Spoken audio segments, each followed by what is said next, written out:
High, good morning. শুধুমাত্র রিভু যে ঘর অগোছালো করে সেটা না, মাঝে মাঝে রিভুর পাপাও করে থাকে।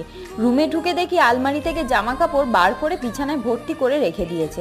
আজকে তো রিভুর পাপা বাজার থেকে অনেক পত্তুলিকা গাছ এনেছে। আমাদের আছে, তবে বেশিরভাগই পিঙ্ক কালারের। এইগুলোতে সব রং আছে, লাল, হলুদ, কমলা, গোলাপি, সাদাও।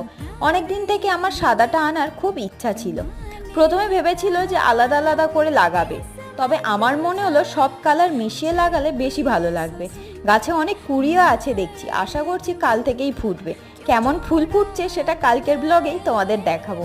আর আজকে তো রিভুর পাপা বাজার থেকে ভুট্টা এনেছিল, একদম নরম ছিল।